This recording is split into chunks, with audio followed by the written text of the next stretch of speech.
Hello, you're listening to The Weird Circle on creepytalesradio.net. Hope you enjoy the episode.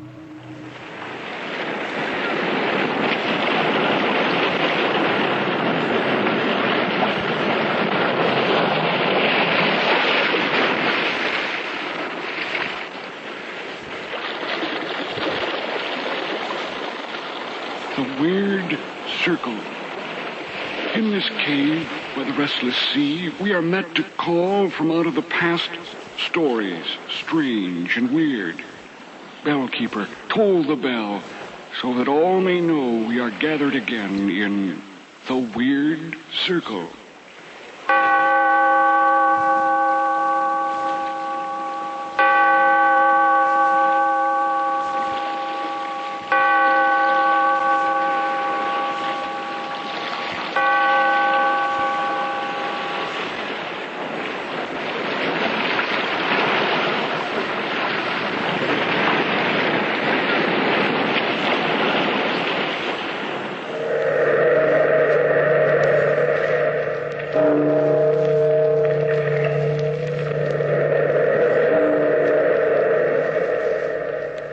Out of the past, phantoms of a world gone by, speak again the immortal tale, the Cask of Amontillado.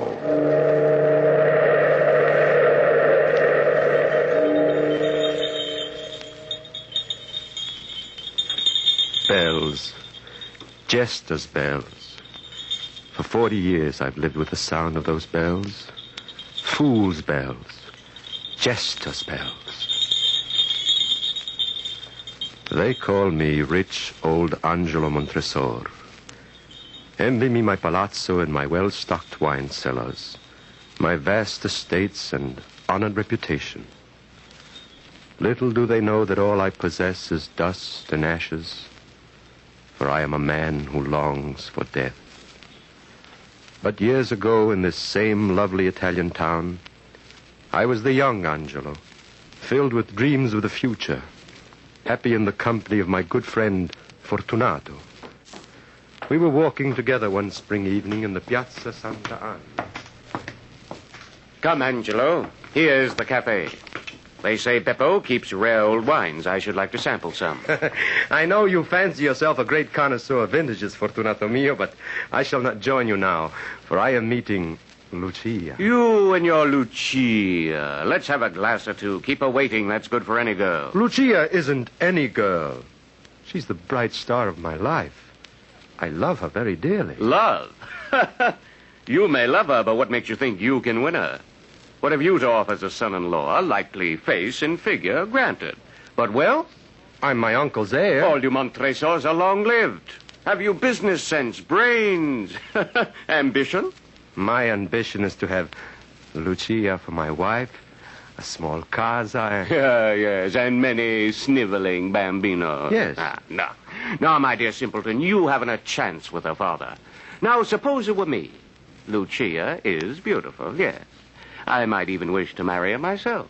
And I could, yes. Merely by telling her father that I wish to. That would be a good business alliance. But love? Nonsense. How can you say such things, Fortunato? Why do you brag so? I'm not bragging. I shall always get what I want. I am a leader of men, whilst you are a love-lorn loon. Born to be a sheep and a follower. Well, I'm not following you now.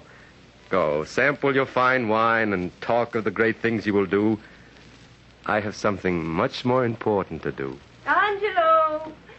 Angelo! It's Lucia. Isn't she lovely? Very lovely. Caro mio. Lucia, darling. It's wonderful to see you. Greetings, my little pigeon. Good evening, Fortunato. But I am not your little pigeon. Good night, Angelo. Arrivederci, Fortunato. Lucia, dear, you were almost rude to Fortunato. Why? I do not like him. I know he is your friend, but... He is. He's a great fellow and very fond of me. Is he? Of course. Man's man, perhaps, not a woman's ideal. He's cruel and hard. A girl can tell. But let's not talk of Fortunato. Are you going to speak to Father tonight? Yes. but I'm afraid he won't allow you to marry me. Why not, Angelo?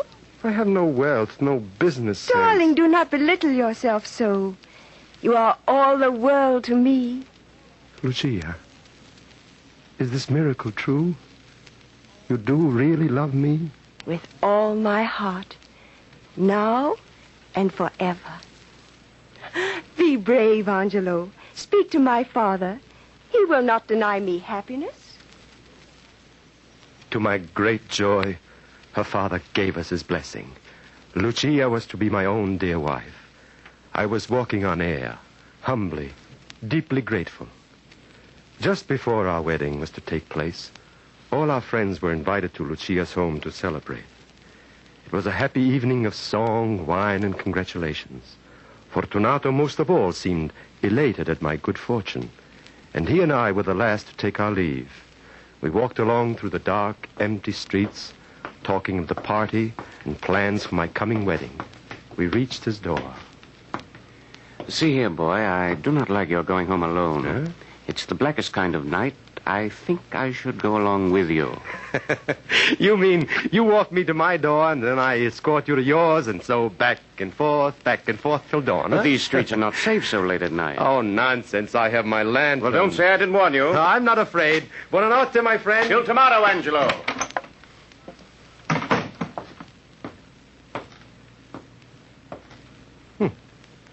That's funny. Fortunato's worrying over me. It is pretty dark. What's that? I keep imagining I hear things. Someone is following me.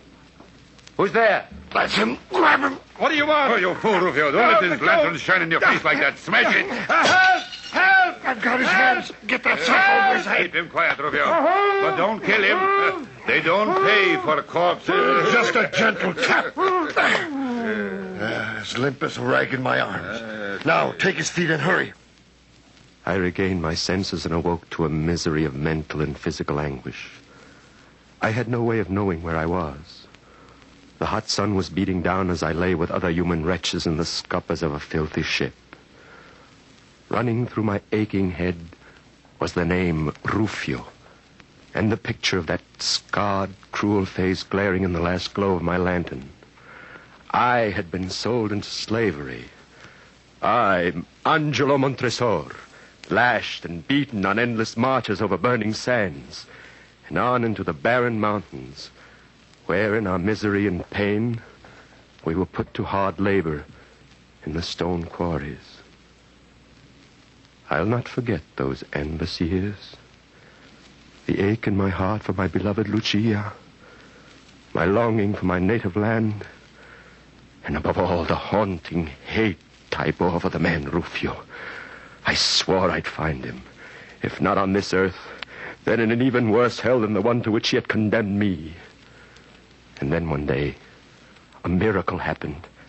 I escaped. Starving and nearly dead from exhaustion, I reached a small seacoast village. There I begged crusts. Yes, begged in the streets for soldi to buy my passage on some vessel bound for Italy. See here, my son. Look up here. Allah, Allah! Arms! Arms for the love of... Let me look at you. Benedetto Cielo. My language. My native tongue. As I thought. Your skin is dark enough and you're filthy as any beggar. But those eyes of yours tell me that once you had another god than Allah. Come, man, speak. Are you not a countryman of mine? Si, signore. And I hope to return to my homeland as I hope for heaven. You are not fleeing justice. I'm seeking justice for the foulest treachery. Well, let that wait. You can tell me your story later.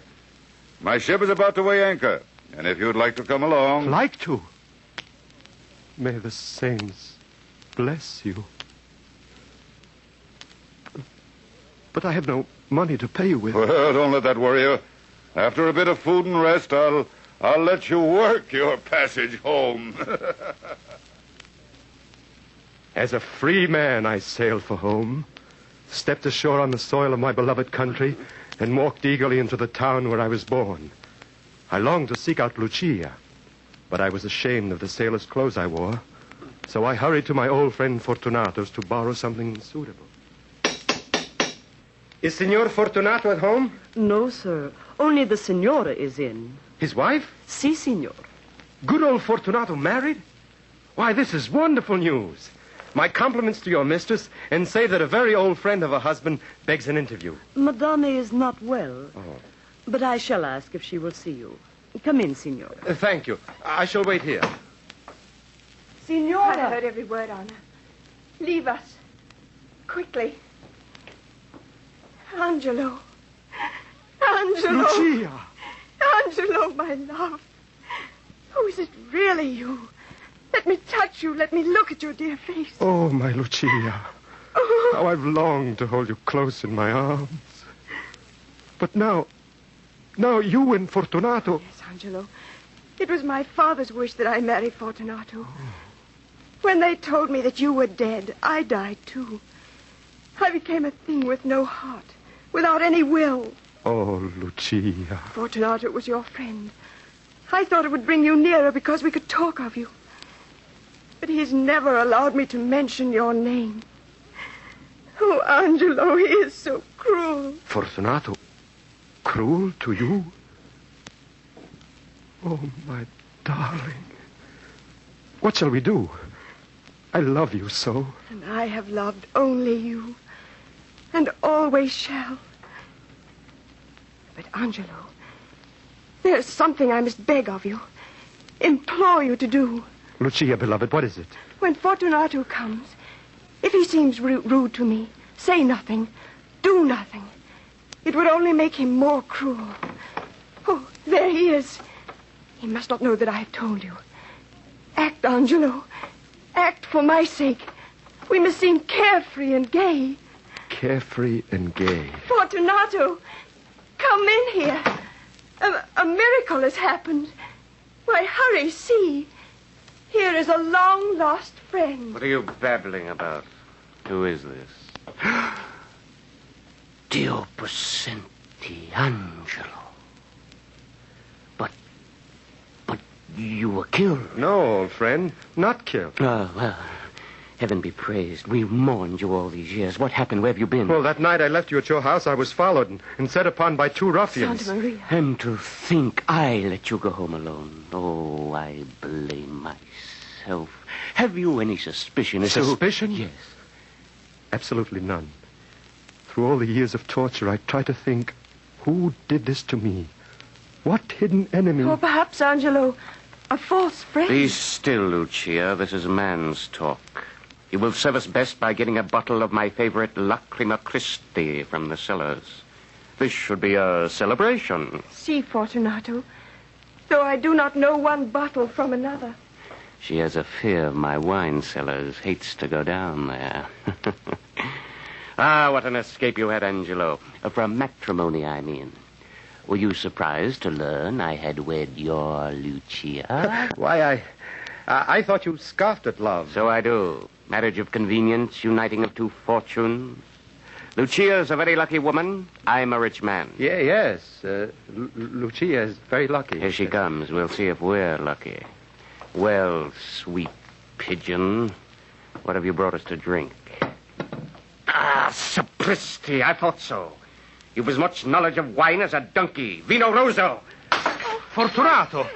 Why, there's wine all over Lucia's dress. And it may make her more cheerful, even if it is only on the outside. Lucia, are you all right? Pay no attention to her clutching at her heart, Angelo. That's a gesture she's fond of. But she's not well. Lucia's always ailing, aren't you, my sweet? Shall I get another bottle? No, I'll fetch the wine myself. But wait. Perhaps I shouldn't leave you two childhood sweethearts alone together. In those rags, Angelo, you are no romantic hero. And as for Lucia... Lucia, what is he doing to you? Oh, my darling, I can't believe it. Fortunato, once so good a companion, a gentle friend. My dearest, in those lost happy hours so long ago, I warned you that Fortunato was cruel and hard, not to be trusted. And I believed you wrong. Oh, my Lucia, come away with me. We'll seek a new life Oh, together. no, Angelo. I am Fortunato's wife. What of our love? Our love that has sustained us during all these years. That love will never die, my darling. But there can be no happiness for us on this earth. Our love can be a love fulfilled only after death. Oh, Angelo. Angelo.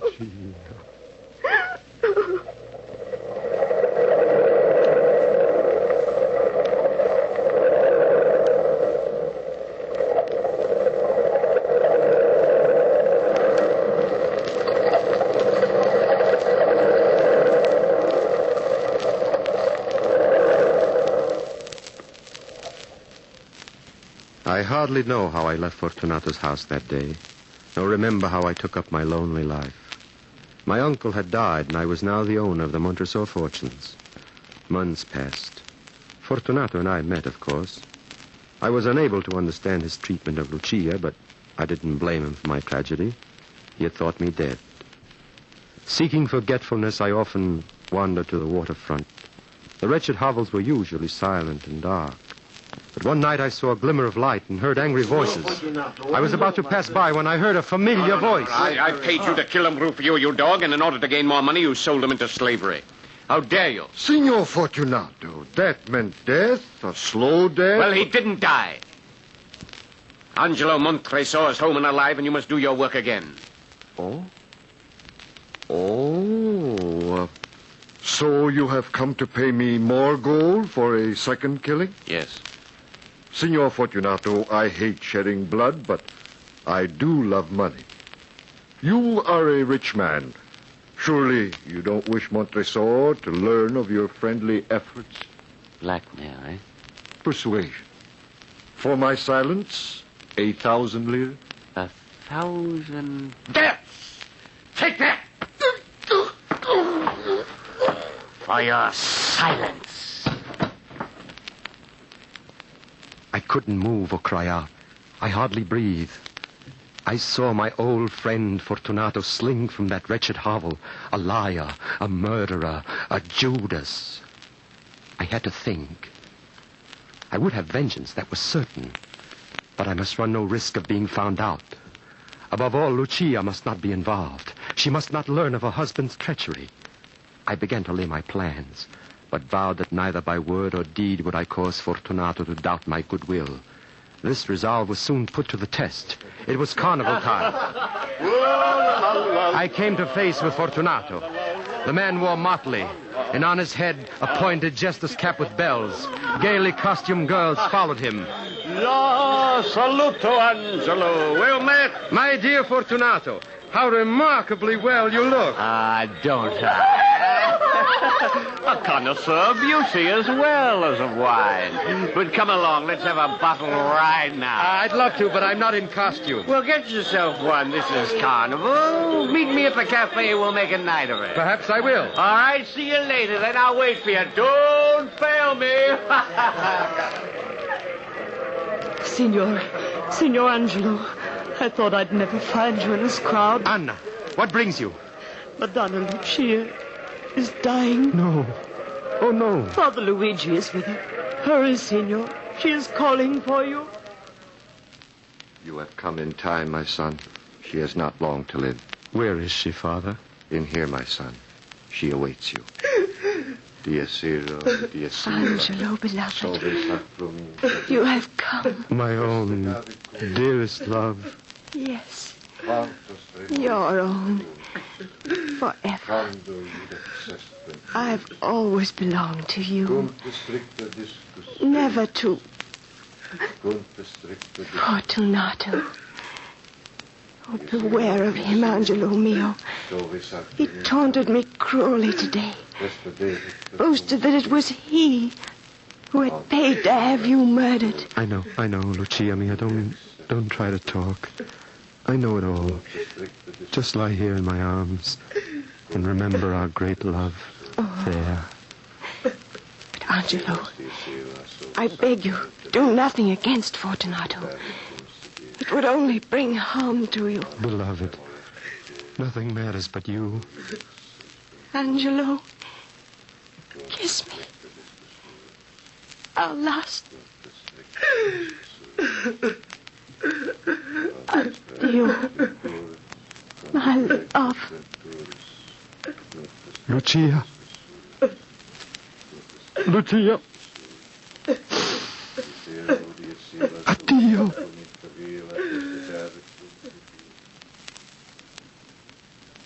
Lucia died in my arms, and my heart died with her.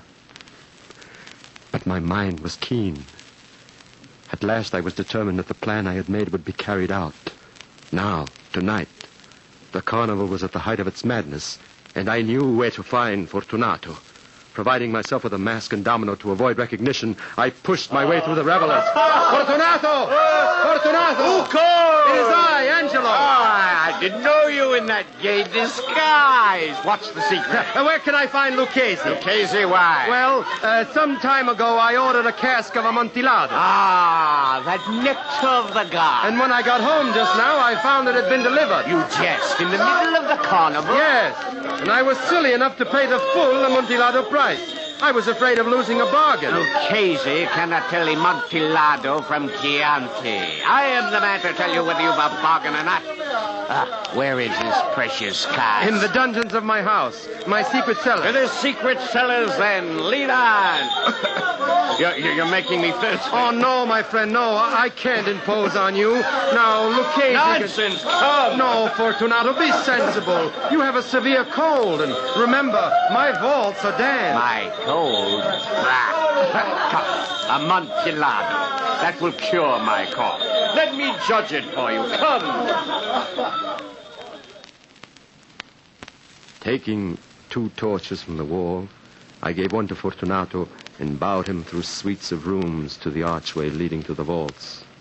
Down long, winding stairs, we stood at length on the wet earth of the Montresor catacombs.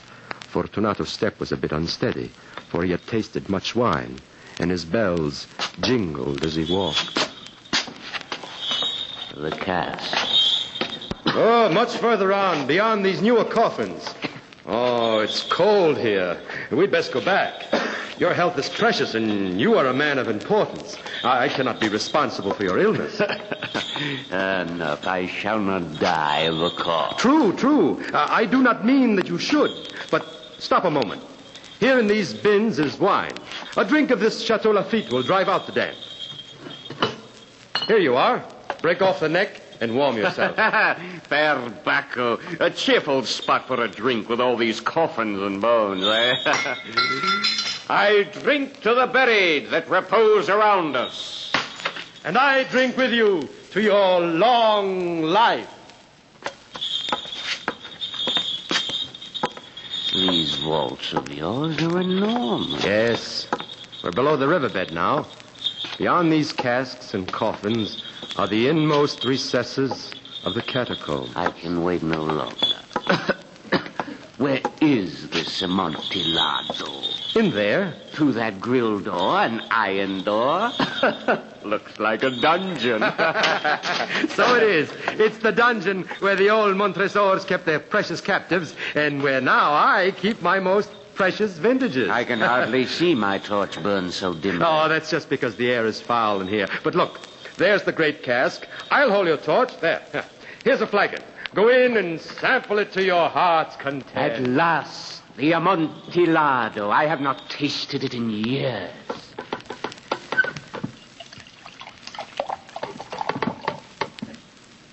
Ah, Angelo, this is superb. It is priceless.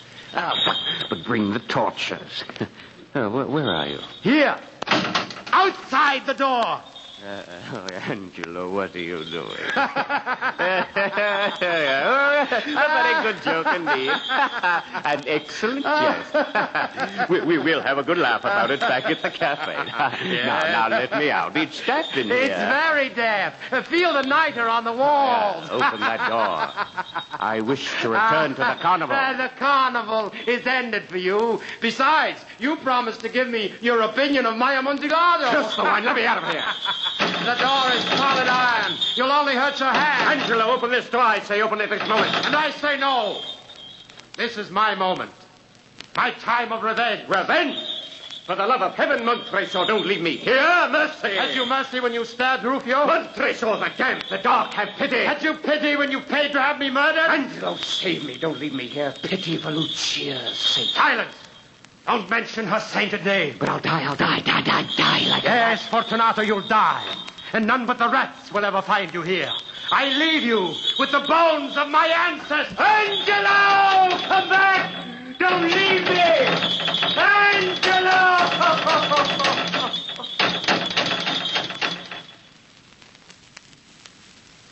The hideous tinkle of those jester bells.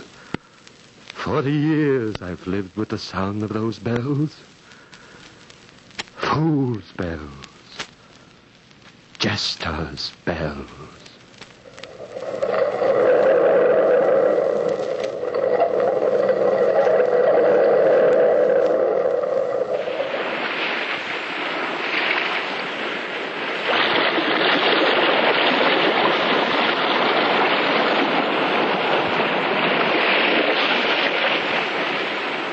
From the time-worn pages of the past, we have heard another immortal tale in The Weird Circle.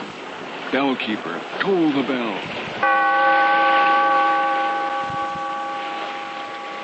Be here in this lonely cave by the restless sea once again next time for another immortal tale in The Weird Circle.